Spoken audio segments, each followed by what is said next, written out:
ஆண்டவராகிய இயேசுவின் நாமத்தினாலே மீண்டுமாக இந்த காலை நேரத்தை உங்களை வாழ்த்துகிறேன். மீண்டுமாக இந்த நம்பிக்கையின் செய்திக்கு உங்களை யாவரையும் வாழ்த்துகிறேன், வரவேற்கிறேன். கவலையோடு இந்த நாளை ஆரம்பித்திருக்கலாம், பாரத்தோடு இந்த நாளை நாம் சந்தித்திருக்கலாம். ஒருவேளை இந்த நாளிலே என்னென்ன காரியங்கள் எல்லாம் நான் சந்திக்க போகிறேனே என்று சொல்லி கலக்கத்தோடு இனம் புரியாத ஒரு துக்கம், பாரம் நம் உள்ளத்தை பாதிக்க செய்யலாம்.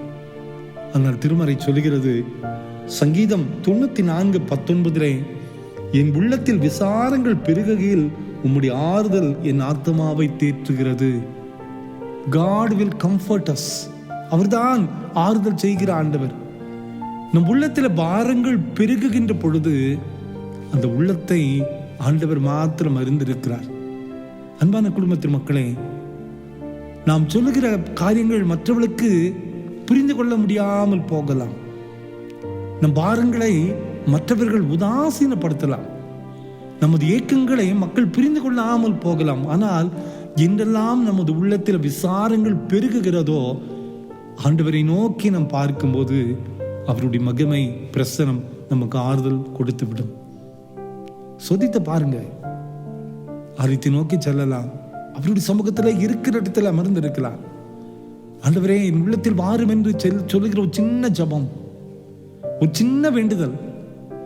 ஆண்டவரே என்னை நோக்கி பாரும் என்று சொல்லி அவரையே நோக்கி பார்க்கிற ஒரு வார்த்தை நம் உள்ளத்தில் நீங்காத ஆறுதலை நம் பெறக்கூடிய அனுபவத்தை நமக்கு தரும்.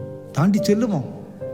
எந்த சூழ்நிலை நம்மை அடிப்பதை போல வந்தாலும் கூட, ஆத்மா சோர்ந்து போன நிலையில இருந்தாலும் கூட, நம்மை அறியாதபடி ஒரு குரல் கேட்கும், நீ எழுந்து நிற்ப, நீ நடப்ப, நீ தாண்டி வருவ, உன்னால முடியும், நான் கூட இருக்கிறேன்.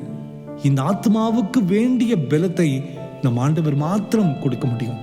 அந்த ஆண்டவர் தான் சொல்லுகிறார், உங்கள் ஆத்மாக்களிலே விசாரங்கள் பெருகுகின்ற பொழுது அவரே உங்களுக்கு ஆறுதல் செய்கிற ஆண்டவர்.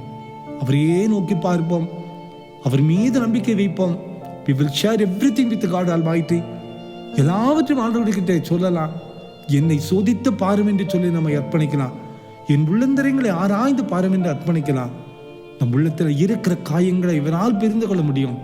அவர் மாற்றக்கூடிய அற்புதங்களை நமக்கென்று ஆண்டவர் செய்வார். இந்த நம்பிக்கையோடு இந்த புதிய நாளை ஆரம்பிப்போம். அவருடைய நீங்காத கரம் நம்மோடு கூட இருந்து நம்மை பலப்படுத்துவதாக.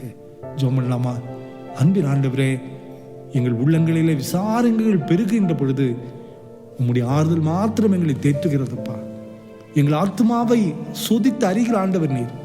இந்த செய்தி கேட்டுக்கொண்டிருக்கிற அநேகருடைய ஆத்மாவில மிகப்பெரிய பாரம், மிகப்பெரிய சோர்வு, மிகப்பெரிய தடுமாற்றம், மிகப்பெரிய வேதனை, வெளியே சொல்ல முடியாதபடி போராட்டங்களப்பா.